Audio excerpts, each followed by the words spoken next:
Hello everyone, welcome back to my YouTube channel biology with Namita. मैं हूं आपकी educator Namita. तो हम बात कर रहे हैं क्लास 10th के चैप्टर 6 लाइफ प्रोसेस के बारे में। ये हमारा लाइफ प्रोसेस का पार्ट 3 है, जिसमें हम न्यूट्रिशन के बारे में आगे डिस्कस करेंगे। हमने न्यूट्रिशन के बारे में पिछले पार्ट में पढ़ा था, सेकेंड पार्ट में ऑटोट्रॉफिक न्यूट्रिशन और हेटरोट्रॉफिक न्यूट्रिशन। ऑटोट्रॉफिक न्यूट्रिशन के थ्रू ऑटोट्रॉफ्स अपना फूड कैसे बनाते हैं, फोटोसिंथेसिस के थ्रू, ये भी हम देख चुके हैं। आज हम पढ़ेंगे हेटरोट्रॉफिक न्यूट्रिशन। चलिए शुरू करते हैं। Heterotrophic nutrition. हेटरोट्रॉफिक न्यूट्रिशन कितने प्रकार का होता है? 3 प्रकार का होता है। सेप्रोट्रॉफिक न्यूट्रिशन, होलोजोइक न्यूट्रिशन और पैरासिटिक न्यूट्रिशन। सेप्रोट्रॉफिक न्यूट्रिशन में क्या होता है?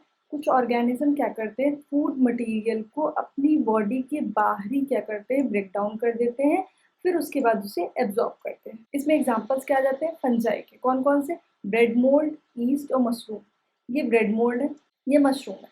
ये देखिए ब्रेड में कैसे फंजाई ने इसे क्या कर दिया है, पहले ब्रेक डाउन करती है, उसके बाद एब्जॉर्ब करेंगे। होलोजोइक न्यूट्रिशन क्या होते हैं? होलोजोइक न्यूट्रिशन के थ्रू कुछ ऑर्गेनिज्म क्या करते हैं, पूरा जो फूड मटेरियल होता है उसको अपनी बॉडी के अंदर इनटेक कर लेते हैं, इंजेक्शन कर लेते हैं, डाइजेशन करते हैं और उसके बाद एब्जॉर्ब करते हैं। तो बॉडी के अंदर इनगल्फ करने के बाद या खाने के बाद उसे ब्रेक डाउन करते हैं। उस प्रोसेस को क्या कहा जाता है? Holozoic nutrition. तो ह्यूमन, फ्रॉग और अमीबा ये होलोजोइक न्यूट्रिशन के अंदर आते हैं और होलोजोइक न्यूट्रिशन प्रोसेस के थ्रू क्या अपना फूड क्या करते हैं, इनटेक करते हैं। नेक्स्ट आ जाता है पैरासिटिक न्यूट्रिशन। तो कुछ ऑर्गेनिज्म ऐसे भी होते हैं जो अपने न्यूट्रिशन के लिए किसी भी प्लांट्स या एनिमल को किल नहीं करते हैं, बिना किल किए उनसे अपना न्यूट्रिशन क्या करते हैं, लेते हैं। ऐसे न्यूट्रिशन को क्या कहते हैं? Parasitic nutrition. मतलब परजीवी, जो दूसरों पे जीवित रहे। इस प्रकार का जो न्यूट्रिशन होता है वो ज़्यादातर ऑर्गेनिज्म अपनाते हैं। इस तरह के न्यूट्रिशन के थ्रू अपना भोजन लेते हैं। जैसे क्या हो गया? अमरबेल। ये है डायग्राम। अमरबेल क्या होता है? इसमें क्लोरोफिल प्रेजेंट नहीं होता है और ये दूसरे पेड़ पे चढ़ के अपना भोजन क्या करते हैं, लेते हैं। उसके बाद टिक्स है, खटमल है, लाइस, जू, लीचेस जो कि आपने देखा होगा जानवरों में लग जाते हैं और खून चूसते हैं, टैपवर्म्स। ये सब क्या है? पैरासिटिक न्यूट्रिशन के थ्रू अपना न्यूट्रिशन लेते हैं। अब बात करते हैं अमीबा में न्यूट्रिशन किस तरह से होता है। अमीबा क्या होता है? ये एक सिंगल सेल ऑर्गेनिज्म होता है अमीबा, और ये अपना भोजन किस तरह से लेते हैं वही अब हम देखेंगे। तो ये रहा डायग्राम। जैसे ही अमीबा क्या करता है, ये सिंगल सेल ऑर्गेनिज्म है, पहली बात तो फूड पार्टिकल को देखता है तो वो अपने ही सेल सरफेस से क्या एक फिंगर लाइक प्रोजेक्शन बना लेता है। इनको क्या कहते हैं? स्यूडोपोडिया कहते हैं। और इनको क्या करता है? फूड के चारों ओर एक फूड वैक्यूल बना लेता है, इसी स्यूडोपोडिया को बढ़ा के, और फिर इन्हें क्या कर देता है? डाइजेस्ट कर लेता है अंदर। और जो डाइजेस्ट नहीं हो पाते हैं साइटोप्लाज्म में, उनको बाहर सेल की सरफेस से फेंक देता है। इस तरह से अमीबा अपना न्यूट्रिशन लेते हैं। वही लिखा हुआ है यहाँ पे, temporary finger like projection cell की सरफेस से निकालते हैं, जिसे स्यूडोपोडिया कहते हैं। फूड पार्टिकल के चारों ओर क्या कर देते हैं? स्यूडोपोडिया फ्यूज हो जाते हैं और किसका फॉर्मेशन कर लेते हैं? फूड वैक्यूल का फॉर्मेशन कर लेते हैं। और इसी फूड वैक्यूल के अंदर क्या होता है? ये जो कॉम्प्लेक्स सब्सटेंस फूड मिला है वो किस में टूट जाता है? सिंपल में टूट जाता है और साइटोप्लाज्म में जाके डिफ्यूज हो जाता है। और जो भी अनडाइजेस्टेड मटेरियल होते हैं उन्हें सेल सरफेस से क्या कर दिया जाता है? बाहर फेंक दिया जाता है। ये था किसका? अमीबा का न्यूट्रिशन। अब पैरामीशियम क्या है? ये भी यूनिसेलुलर मतलब सिंगल सेल ऑर्गेनिज्म है, तो ये भी सेम अमीबा की तरह ही न्यूट्रिशन लेते हैं। लेकिन इसमें क्या है कि एक पैरामीशियम का क्या होता है? एक डेफिनिट शेप होता है, जबकि अमीबा का कोई भी शेप डेफिनिट शेप नहीं होता है। ये स्लीपर लाइक शेप होता है ना, स्लीपर लाइक शेप होता है, डेफिनिट शेप होता है।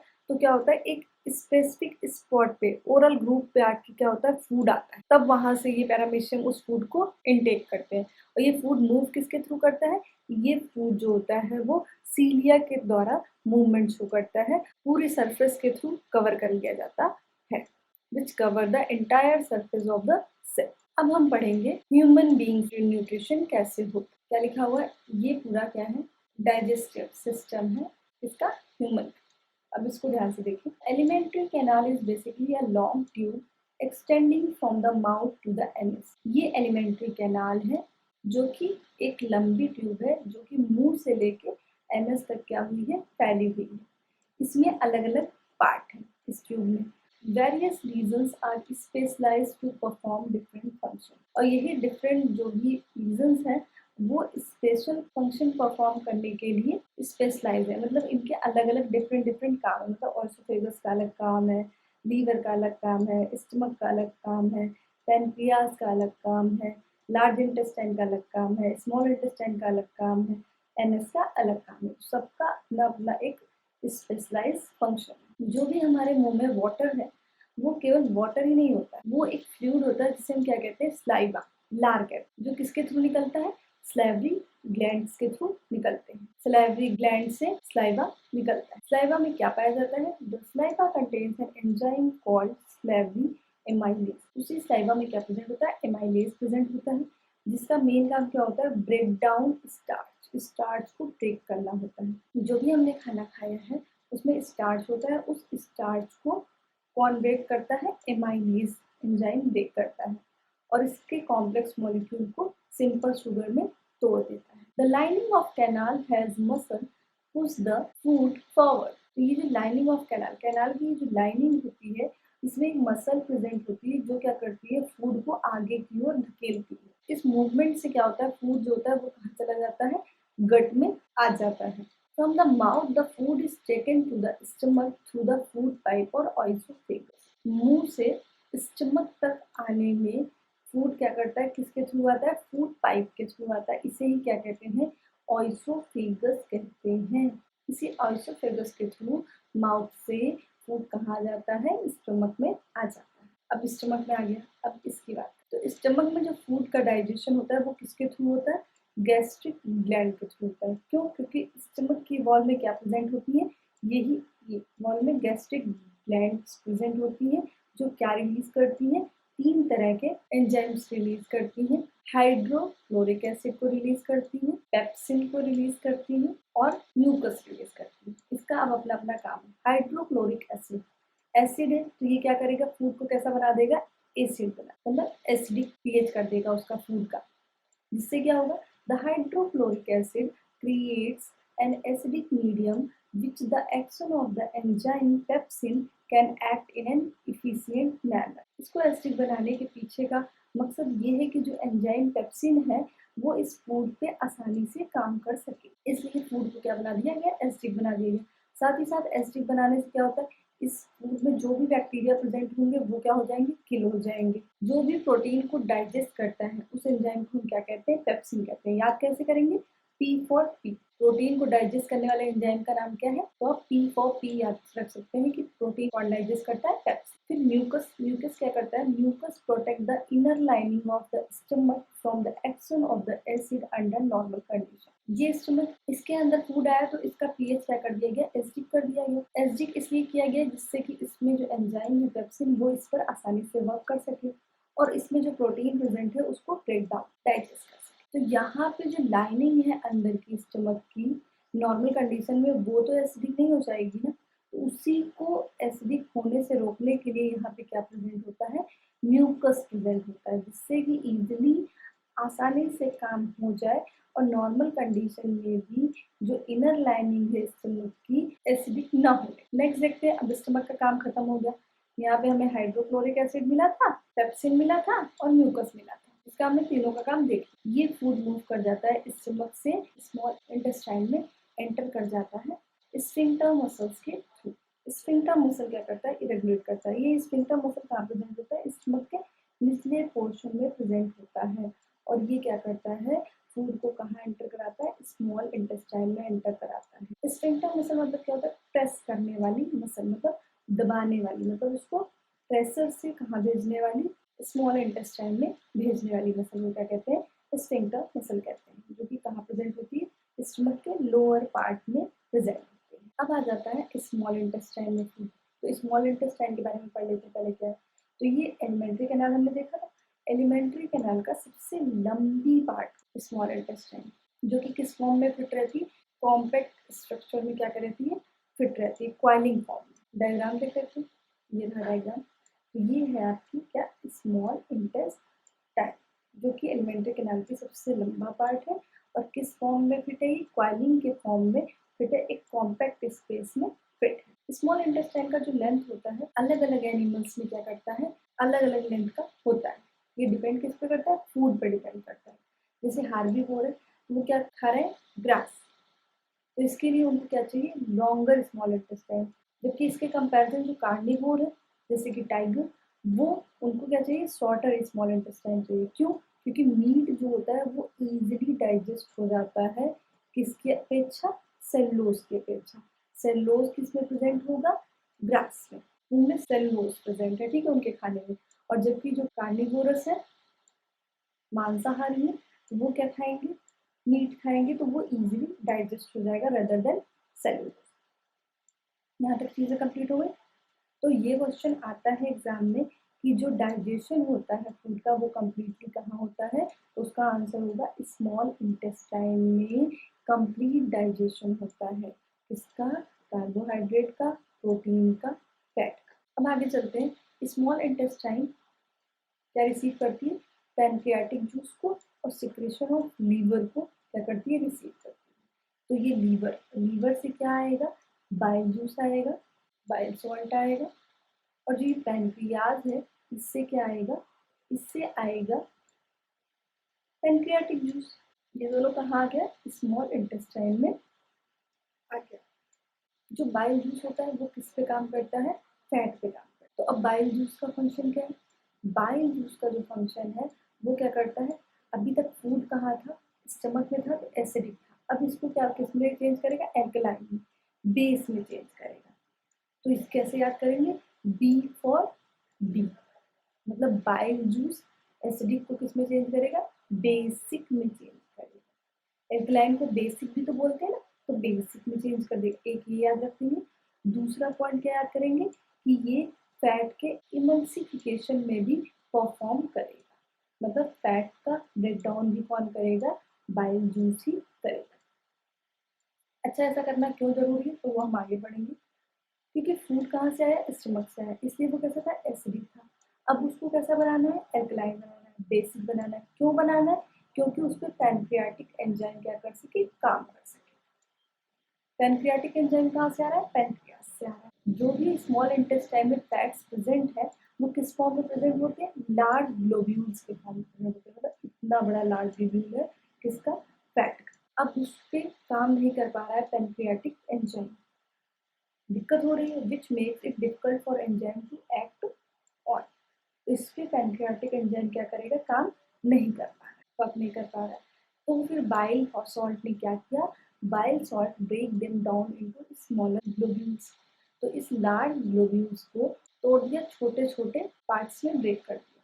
तो ये स्मॉलर ग्लोब्यूल्स में के साथ एंजाइम जो है वो वर्क कर पाएगा, बड़े के साथ नहीं कर पाएगा। लेकिन जब इसे बाइल सॉल्ट ने क्या किया, तोड़ दिया, तो अब इस पे जो है पैनक्रियाटिक एंजाइम आराम से वर्क कर लेगा। तो इनकी जो एंजाइम के काम करने की इफिशियंसी है, क्षमता है, वो क्या हो जाएगी, बढ़ जाएगी। डायग्राम रहेगा तो ज़्यादा क्लियर होगा।